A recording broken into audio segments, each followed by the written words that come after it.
Hello, and welcome to Authors Die Twice, a podcast on video games and aesthetic theory hosted by two living failures. This week, we continue our discussion of Bloodborne as Bryan makes his way through a New Game Plus replay. But we're also deviating somewhat from our normal format in that we're focusing in basically on one topic here. We're talking about frenzy. Frenzy is a status effect in Bloodborne where when your character is exposed to something that sort of makes them go insane, there's a bar that fills up. Think of like a poison meter or something similar. And when it hits a certain threshold, you take a huge chunk of damage to your HP. So it's sort of like the most dangerous, deadly, and also importantly unpredictable status effect in Bloodborne. We're basically just talking through this one status effect. We're focusing in on it as best we can. So this is sort of like that one episode where we just talked about spiders or spider bosses. And we're thinking we may at some point want to make this a recurring series, but we can't think of a title for this segment or series. So yes, the podcast has already jumped the shark because I am asking listeners to suggest a series title if you have one in mind. Just email us at authorsdietwice@gmail.com. Otherwise, we hope you enjoy the conversation. So I want to start with kind of a long-winded question about Bloodborne, also maybe, I mean, definitely related to your book and also reaching back to some conversations we've already had on the pod. So when we spoke a while back about a couple stories by Bennett Sims, so the postcard and Portonaccio sarcophagus, but other ones like house sitting would apply here as well in a certain way. I think you said that dementia, which both stories feature as a central theme, but also perhaps as a threat that might come down upon the protagonist or narrator, is one of the most horrifying things we can imagine. And I think this is been thinking about that, especially given the some of what I'll bring up in Bloodborne in just a second. I think this is at least partly because of its relationship to representation or articulation. So it's one of those things that just in general troubles representation and is difficult to represent, especially from within or from with like from a first person, I guess, perspective. And maybe this is, maybe why it's the most terrifying thing to imagine is just because we can't imagine it, right? Or we can't um, we can't do justice to it in a way that doesn't feel somehow compromised. So I want to think a little bit about how this works in Bloodborne. So in Bloodborne, we have obviously several, in a Lovecraftian way, several things that kind of relate to madness, and madness in, Lovecraft and Bloodborne has to do largely with knowledge. Um, so we have the frenzy, status affliction. We have the item madman's knowledge, which always kind of makes me laugh. And then there are madmen in the labyrinths. Frenzy, I think, is an interesting one, and that's where I want to start because I think, in a way, what I'm thinking kind of feels like it could have been a chapter in your book. And so maybe we can think about that. And, I think because it's a formal concern, what I'm thinking about here. So it's a status effect, frenzy, that works like poison or bleed, but doesn't stop building up right out of when you're out of range or not being attacked. So it kind of lingers. And the example that I always think of, well, there are a few examples, but there's those guys who seem like they're carrying crosses, right? After you beat, I forget, is it Amelia, I think, in the cathedral. They're kind of like right outside. So if you go back to that kind of lantern and then go outside, they'll like hit you with their cross and you'll just keep going mad, you know? Yeah, and fun fact, I don't know if I mean, I'm sure I have because I've played Bloodborne so many times, but there's something about that enemy where I just never engage them. I always run past them. I don't know if I've ever killed a cross guy in my entire life. It seems crazy. I probably haven't, I'm forgetting it, but at least in my sort of reconstructed memory of all my Bloodborne playthroughs, there's this like weirdly unique, right? Are they just there on those stairs right in front of Amelia's There, cathedral? And it's just like yeah. there's such a gauntlet to get up those stairs. I feel like by the time I get to those idiots, I'm just like, I'm not gonna waste time with these guys. Well, because those are the perfect guys to like get you with a cheap hit after you've done all of that, right? Right. And they're so Right. Yeah. tedious to fight because they're slow and like all those enemies are slow and kind of lumbering, even though they're not that huge. But those ones in particular, like because they can hit you with their, piece of lumber or whatever, and you can just go mad and it, or whatever, get frenzy. And I think it takes like 2/3 or more than 2/3 of your health. So it almost always will kill you unless you're at max health. So anyway, so those guys are one example. There are plenty of other examples. And it's usually just kind of annoying, right? Because it's not like poison where you can just step out of the swamp and stop being poisoned, or bleed where you can just get out of the way, and as long as you don't keep getting hit, you're fine. It's something that kind of has this delayed effect sometimes. And conceptually, it's interesting.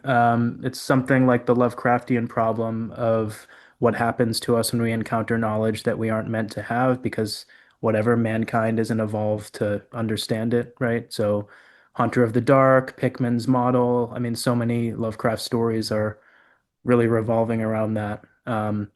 So here it feels more thematically weighty or relevant than Poison, for example, right? Even though the title is Bloodborne, and I guess Bloodborne could have to do with some kind of like, poisonous or whatever, like infected blood. But Madness still feels more relevant here. But there are a couple issues, I think, and this is where I to be very literal about it, I think maybe this is where I feel more in the territory of your book. So first, there's like a kind of reversal. So there's that, because it's a status effect that works in the normal way, more or less, it isn't by consuming knowledge that we get frenzy. It's knowledge, or whatever is afflicted upon us. So there's even specifically the enemy, I don't know what it's called, but that just looks at you and you start to go insane, even if you don't see it. And I remember the first time I played the game, I was wondering what the hell was happening. Like I kept getting killed, by it eventually. And I think it's the Nightmare of Mensis where that Yeah. happens. Like the Um, brain who shines their light on you, basically. yeah, yeah. And so that's an odd thing to think about. Like that's something that kind of just struck me, is that it's not that we're going out and seeking forbidden knowledge, is that it's that something is looking at us and then we're getting frenzy, or even just proximity. So it's almost like this knowledge affects us atmospherically, I guess, now that I think about it, or at least the direction of it is a little different. But second, when we do have frenzy, nothing happens to our perception. So it's not, I've played I've played games where something happens or you get stunned, or I mean even playing a game where you get drunk, the screen gets like a little blurry or whatever, or like playing, I can't remember which game it was, but I know there's at least one where you get some kind of status effect and your buttons are scrambled. So even like the input on the controller will be a little off if you get, I don't know, hypnotized or something like that, right? But nothing happens to our perception in Bloodborne with Frenzy unless I'm missing something. We just lose health, and I think there are a couple other status effects. Um, so my question, I guess, and this is a speculative question, but I wonder then what it means to have frenzy, which is essentially, of course, coded as madness, especially because we have the like Jigsaw's spiral icon from Saw, as basically a threshold that inflicts damage without other effects. So we don't see, for example, we don't see anything differently. We don't Yeah. know anything new or anything different. It's just kind of like an empty madness that hurts. Maybe because also necessarily the forbidden knowledge of the great ones is also kind of maybe an empty knowledge. So again, it's just purely formal. I don't know. I wonder if you've thought about that, or if you have any thoughts about that. Yeah, that's all super fascinating. Let me see if I can I had a bunch of thoughts and I want to try to like organize them, but I'm probably going to fail. I mean, the first thing that comes to mind is, what is the first thing that comes to mind? Shit, it totally fell out of my head. Well, okay, so first of all, I want to make sure. So is Frenzy in Bloodborne or is that in Elden Ring? So there's basically the same mechanic. Are they called Frenzy in both games? I'm not sure what it's called in Elden Ring. For some reason I thought it was actually called Madness Me in too. Yeah. Bloodborne, but I think it might be. It might be Madness in Elden Ring, but it's called the Flame of Frenzy. So it's like Frenzy Yeah. is the title of the deity or whatever who has the madness effects, but madness is actually what is you have a build up of in Yeah, I Elden Ring. believe so. Yeah. Yeah. Because Yeah, frenzy okay. is, of course, something different from madness. We don't have to get into the whole thing, but when you think about Yeah. frenzy, I don't necessarily think of the same thing as madness. Right. But it's interesting. I mean, your point's great that we just wouldn't, even if it was, sorry, I have a siren. It's a great time to have a siren. Give me 1 second. I can't hear anything for what it's worth. I mean, even before you muted. So, Yeah, they're coming to arrest me for frenzy. Yeah, the idea though, I mean, just what you just said, like the point that we don't know if it's I mean, frenzy is maybe different from madness, but it's crucial that for us as in our relationship to the avatar that we actually just don't know. And this is kind of a piece with the way that these games handle identification. I think it's really important actually that Souls games and Bloodborne especially are games where there is no attempt, these sort of like thin, often like kind of nonsensical attempts to make us identify with the avatar, on an experiential level. So just as you said, like, maybe the buttons are, that's actually a really cool idea that a button scrambling your inputs could actually be some the kind of mimesis of feeling crazy. You know, but that would be totally antithetical to the way that Bloodborne operates, which is like to not basically tell us anything about what our character is thinking or feeling. So it's also like the character is a black box. So the very idea that they could suffer some mental distress is very funny and very strange because we just have no idea what the nature of that distress would be or what it would even feel like other than its effect on our health bar. Um, this also makes me think of, when we had Eric Varin on, he mentioned the example of like flashbangs in games, and this is something that I bring up often when I'm teaching games, actually, in my classes. There's like there's actually like a lot of games will have this thing where like they'll the blurry screen is a great example. The blurry screen is imitating the blurry vision of the main character, but we're in third person, so we're not actually we're not actually looking through the main character's eyes. And the example that I give in class is the blood in Uncharted or the kind of red smear. So a lot of games, Uncharted included, will have this thing where the camera starts to, our screen starts to turn red as we're being shot. And it makes no sense because again, like the blood, if it's a mimesis of blood, obscuring our vision, we're not, it's not first person. So like, why would we, as the camera or as the kind of distant narrative position, right, have any kind of first person occlusion or bloody effect?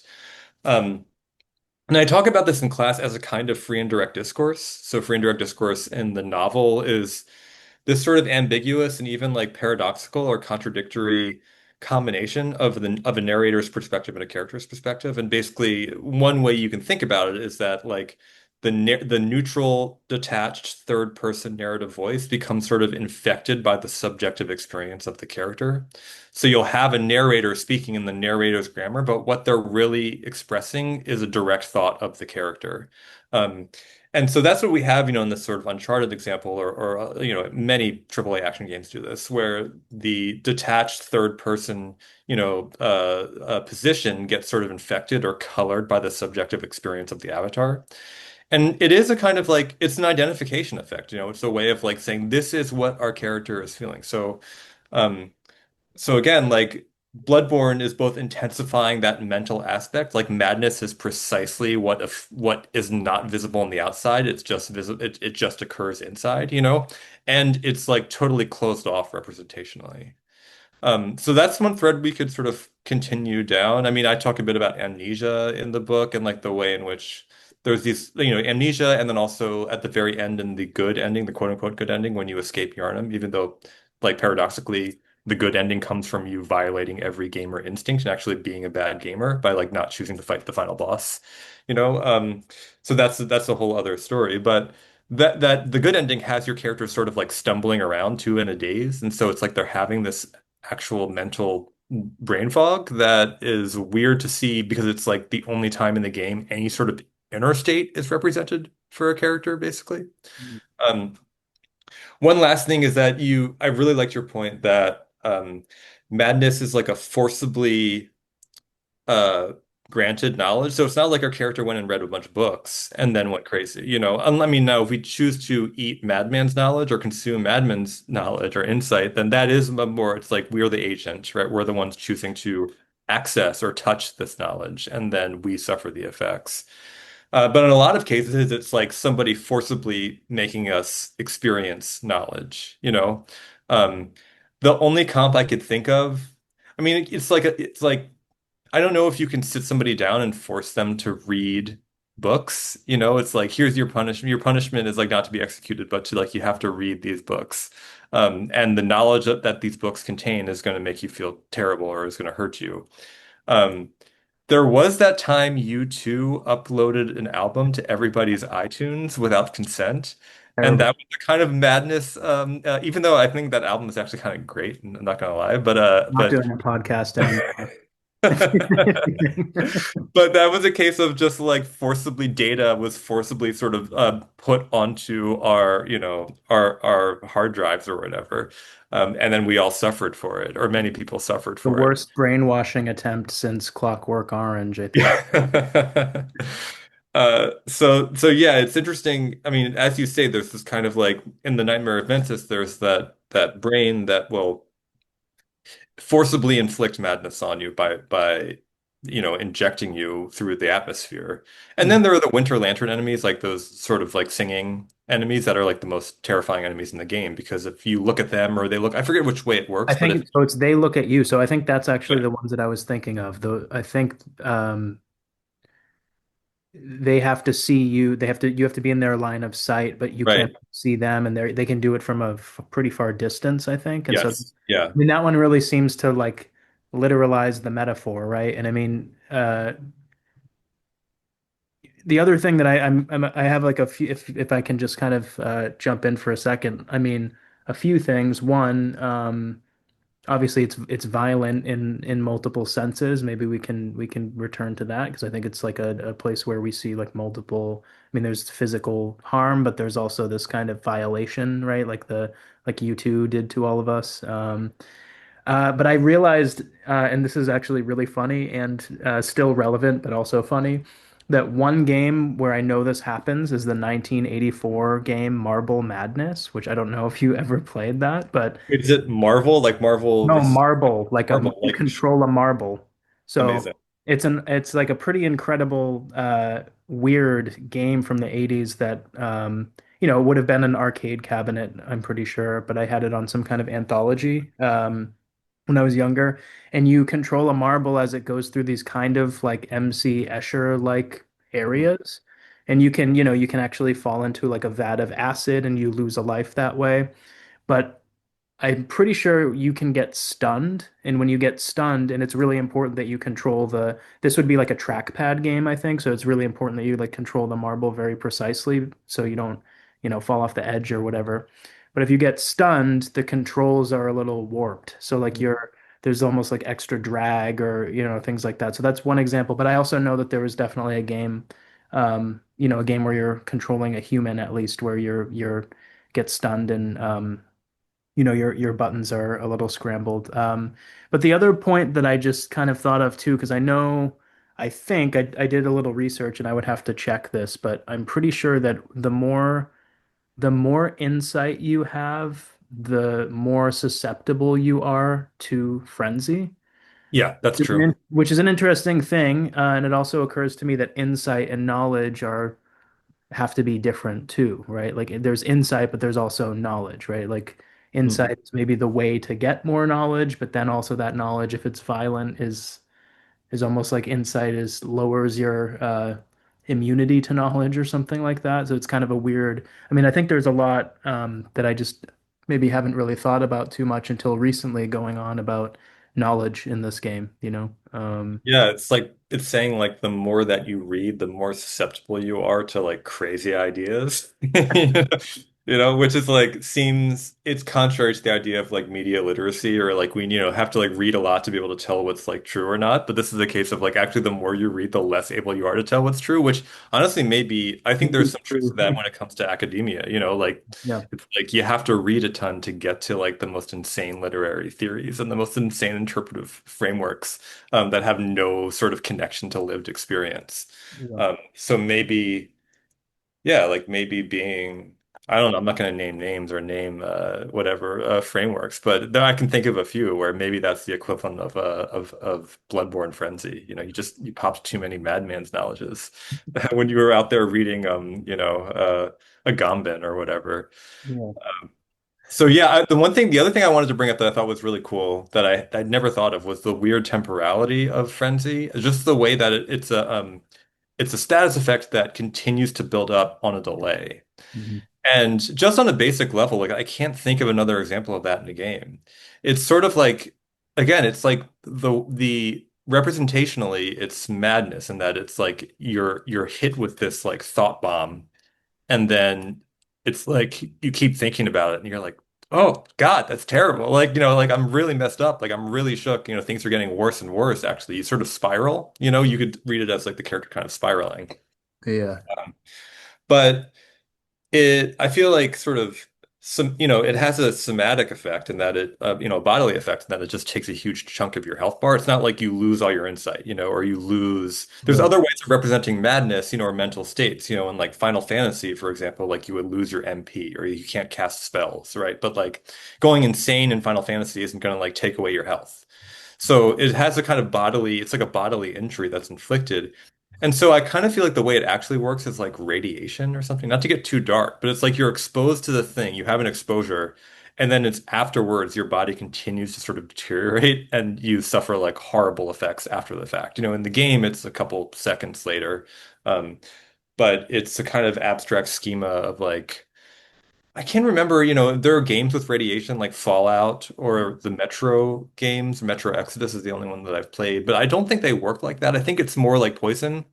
Like in Metro Exodus, if you're like near something radioactive, you like lose health, but if you get away, you're okay. Yeah. They actually should have made it like Madness, where if you get near it, you may not detect anything, but then afterwards, you're like, oh shit, like I was exposed to radiation.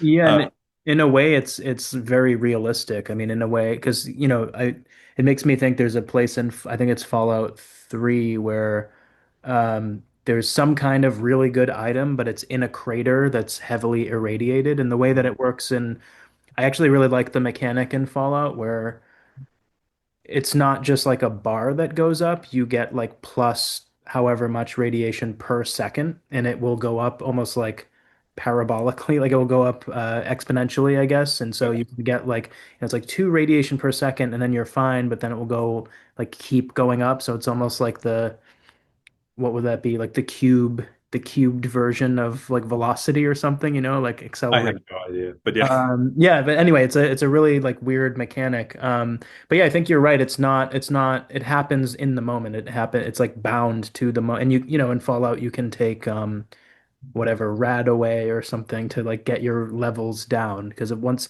really the only thing that happens is once they hit a certain point you'll start losing, you'll temporarily lose stats, I think, and then if it goes all the way up then you die, but you can just infinitely take stuff to like keep it going down.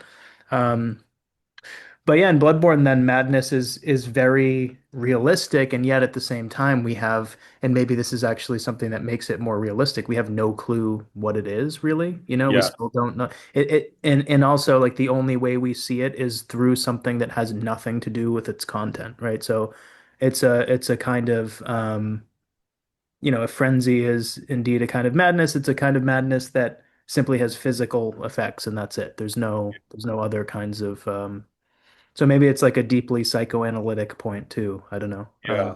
But it's also sort of it is like what's striking you're making me realize is that in the case of the Winter Lantern enemies, it is mentalized just insofar as it has to do with pure perception. So it's not like as far as we can tell, those enemies are not like shooting a laser at us. Right. It's just that they're looking at us, and by looking at us, something about that, I mean, the eye is just, as it typically works, it's a kind of a representation of mind, or as embodying a certain type of sort of model of thinking, or mental experience that like it's important that it's the eyes, that it's like basically it's like the vision code. In fact, Yeah. we've talked about Metal Gear and Metal Gear, like I don't know if you played any of 2 yet, which is one of the games we're going to talk about soon, but it operates on these vision cones. So like it's kind of like a version of Pac-Man ultimately, where you're just like running around these triangles of vision that you can see on your radar. And I guess uh, Bloodborne is kind of working the same way, I assume. If I forget, I haven't looked up the mechanics, but like if that's actually how it's like a radius of vision where, or a range of vision that if you sort of step into that area, you're going to take damage or take Mhm. frenzy. You know, it's just a fascinating, like it is interesting to think about what's actually going on there.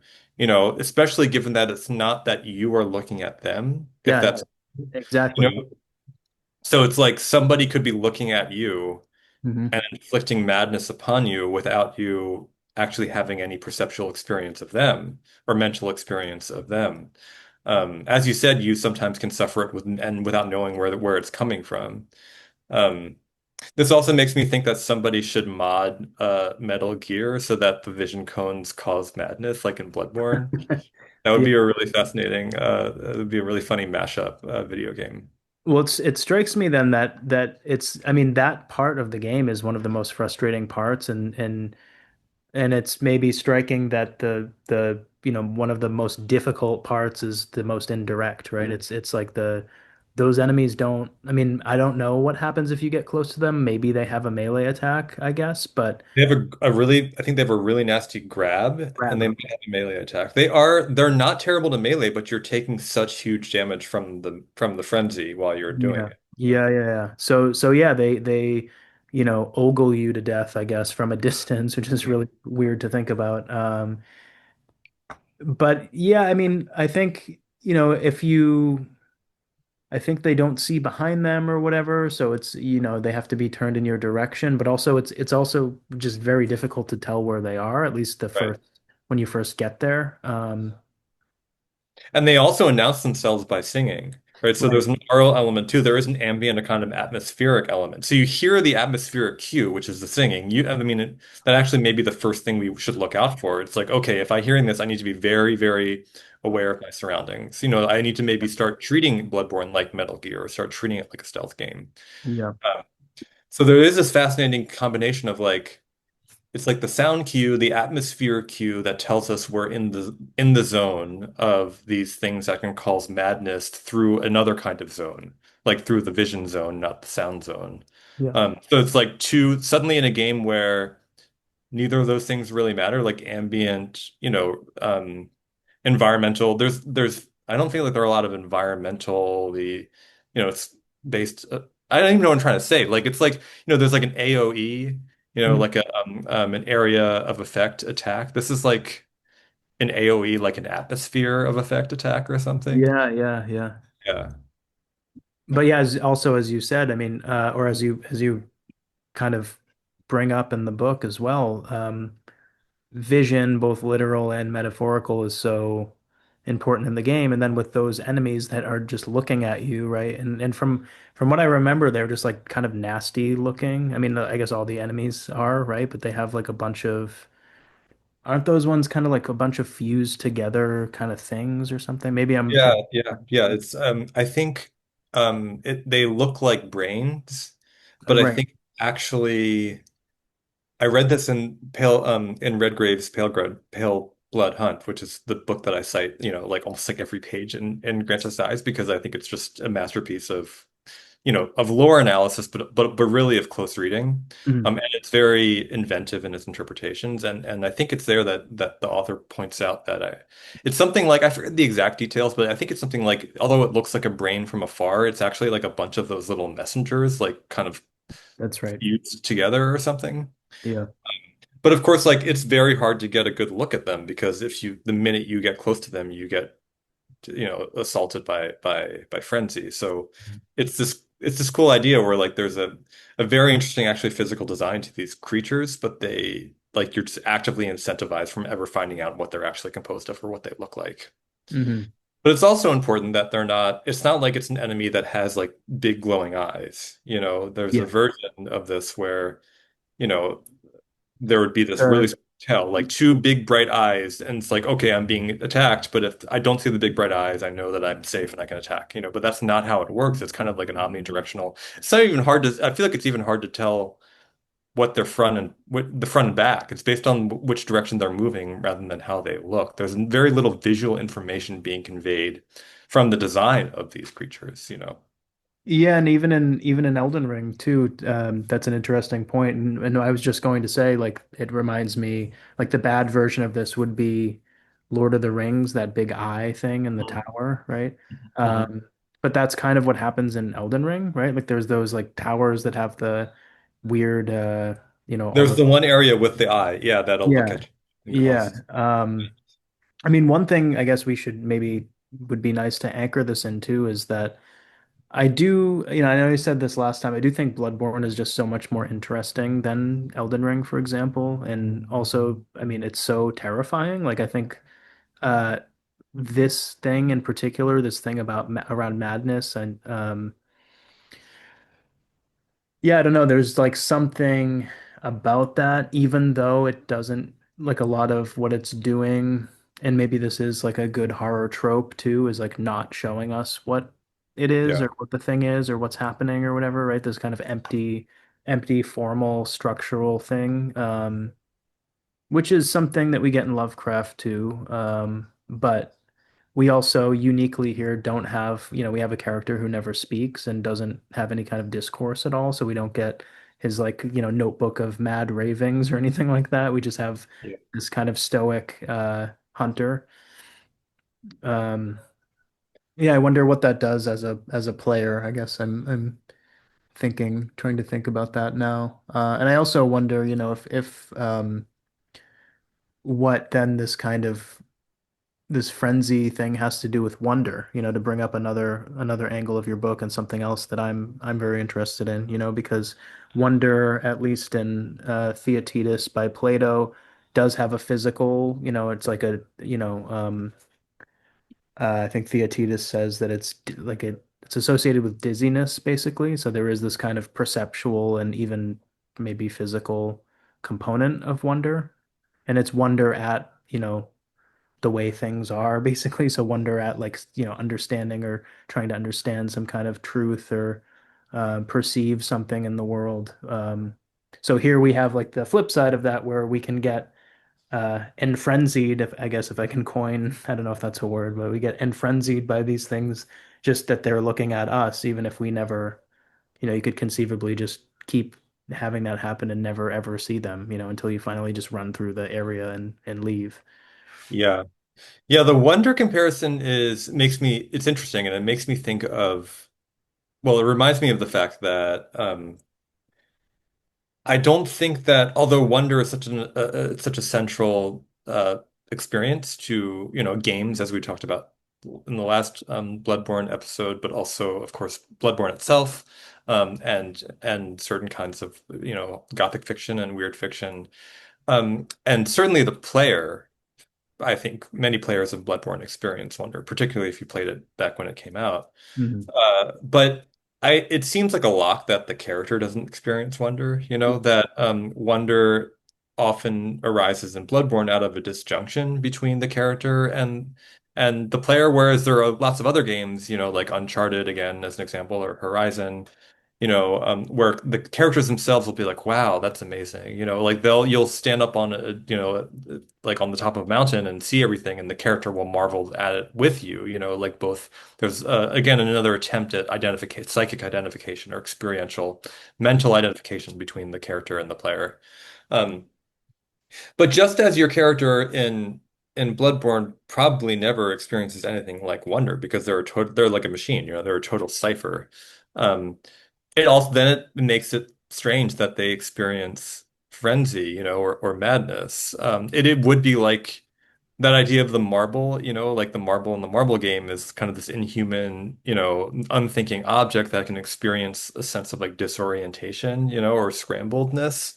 Um, and that's sort of like what you would imagine is happening with the Bloodborne avatar. And yet again, like they suffer from, there's like there's a meter that builds up and they suffer sort of bodily harm from it. Mhm. Um, so it would be funny, it would be interesting to have like a wonder meter or a wonder gauge. Hmm. Um, and it's, you know, I'm now just thinking of like if that's a design space that like other games, you know, there's probably indie games that do something with this, but like what would that even mean? And as I say, what would that even mean? You know, like does that seem like a nonsensical idea to have a wonder gauge that builds up and gives some effect the more wonder is felt? I mean, for one, I think it would call attention to discrepancies between whether the character is feeling wonder and the player. You know, like the character might feel wonder and the player might think that's totally stupid or not wondrous or totally quotidian as far as games go, Yeah. which is a risk because games make exceptional, extraordinary things very commonplace and unexciting. You know, a dragon is not an exciting thing in most games. It's just you're in a game, you know. Mhm. Um, but then again, if that seems nonsensical, then isn't madness also nonsensical? Like to have a madness gauge is also like it's not like we're not feeling madness.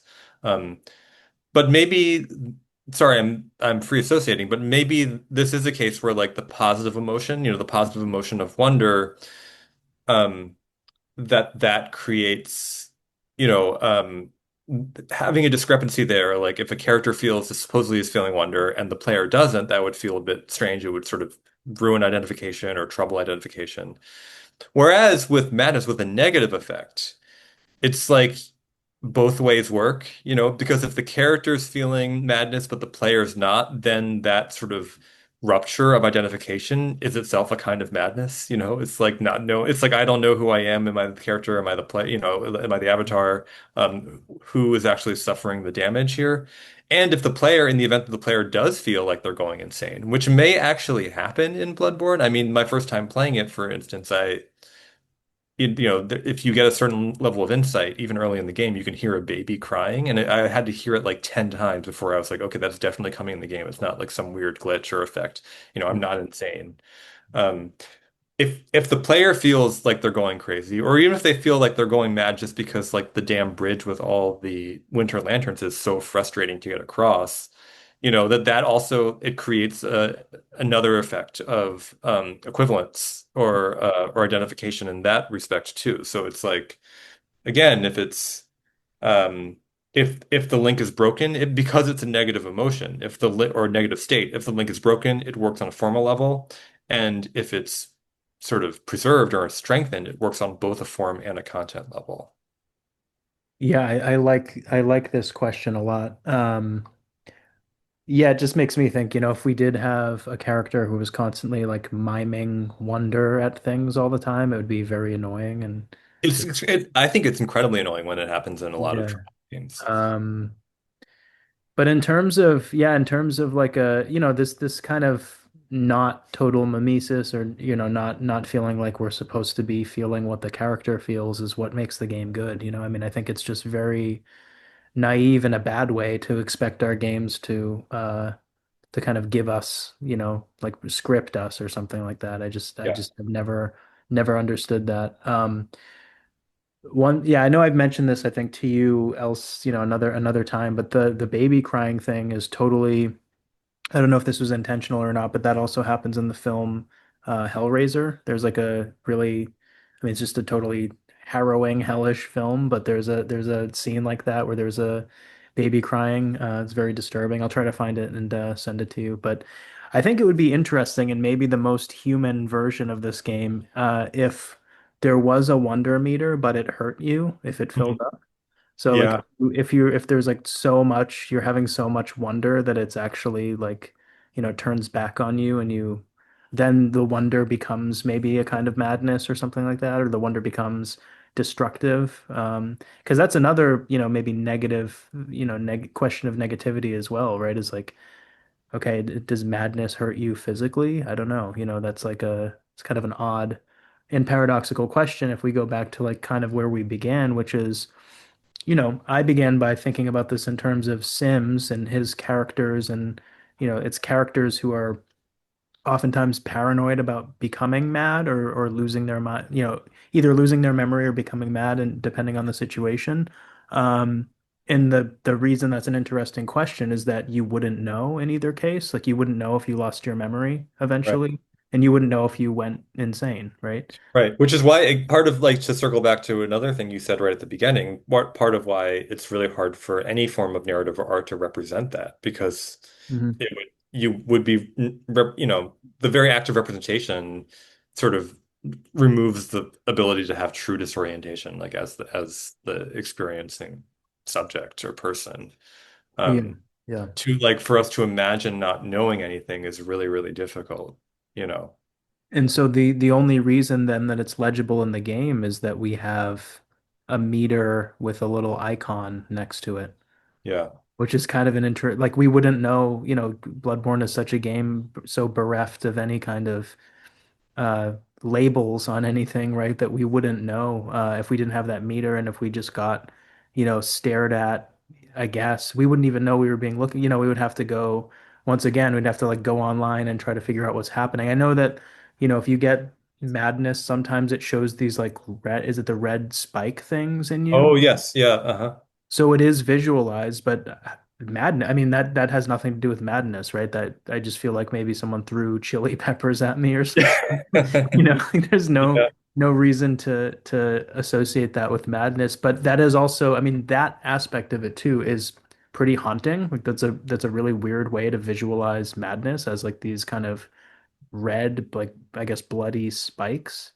Yeah. I know I'm making a joke constantly about the game, but that always is like a dark. There's something dark about that that just has there's no reason, and I think that's also kind of like a mad thing about madness, right? Is this kind of lack of, connection logically between different things or whatever. Uh, Yeah.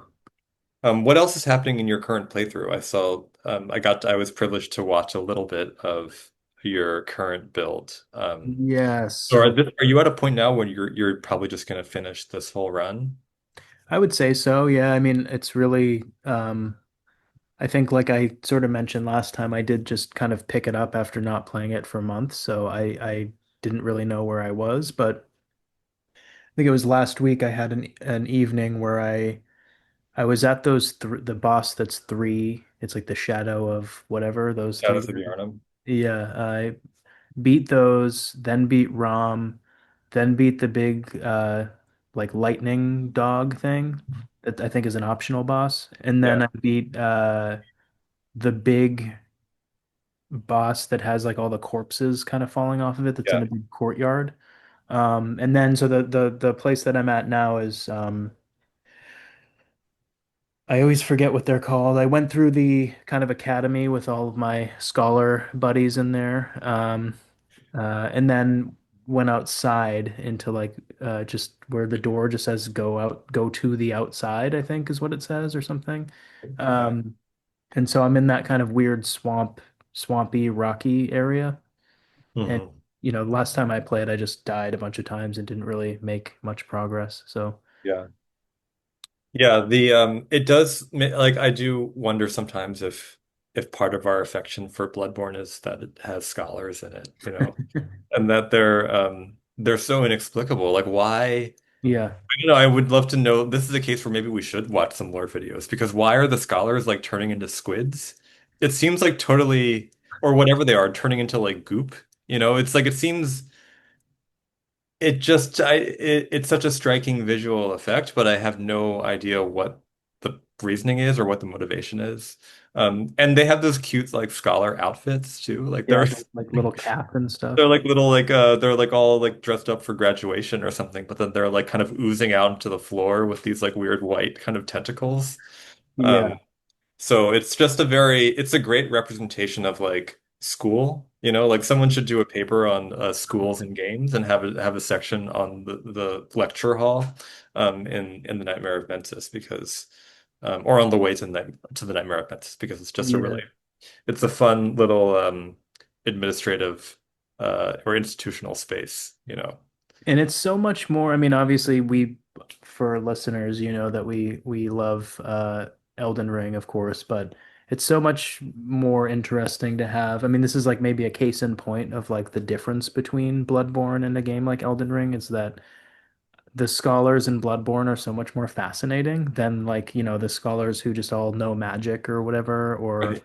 or are like constantly reading a book, right? And in Bloodborne, they're sitting in the lecture chairs, just kind of like dozing or something until you get by, you get near them, and then they just, yeah, they evaporate into a puddle, and then they're like slinging stuff at you, and they're kind of And there's bomb. that one lecture room, like it's like just a university lecture room. It looks like one that I've like taught in before. And they're just like it's just filled with these creatures. Like they're just coming out of the ceiling. They're everywhere. Like Yeah, they're yeah, basically just like doomed to sit in that lecture hall for all of eternity, yeah, and then they kind of slime their way towards you, for with like no apparent motivation. And they're very easy to kill. You kind of just clump them in the doorway and just wail away at them. They're kind of like a joke, enemy. yeah, Um but yeah, like that's so much more interesting and just strange. And it's like it invites jokes, but it also invites interpretation, or yeah, at least just like reflection. Whereas I have no thoughts about the scholars in Elden Ring, like because they're just it's Harry Potter, but they have stone heads. So it's like yeah, let's yeah, make Harry Potter weird by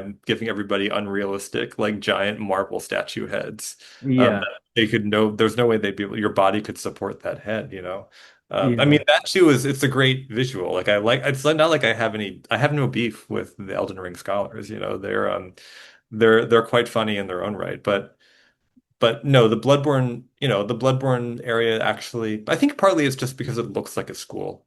Well, Maybe that comes down to that too, that like it just yeah. looks, it looks like one of those grand sort of 19th century lecture halls. It's a pretty good mimesis of what it's supposed to, of the setting and the inspiration. Well, and those guys there have all been made, you know, uh, gelatinous and weak and ugly through too much knowledge, right? I mean, I think Yes. like maybe the point that that's making too is that, And their main drop is sedative. So I remember reading on Reddit like one time, like, I wish I remember one of these, like just trawling the Bloodborne subreddit and just laughing at things that I found. But like somebody commented, like, I just, uh, I just found a scholar killed him and he dropped a bottle of sedatives. Like I've never identified with a game character more. And it's really funny that like that seems like a joke too. Like that's the main thing that they drop, right? Isn't yeah, it? yeah.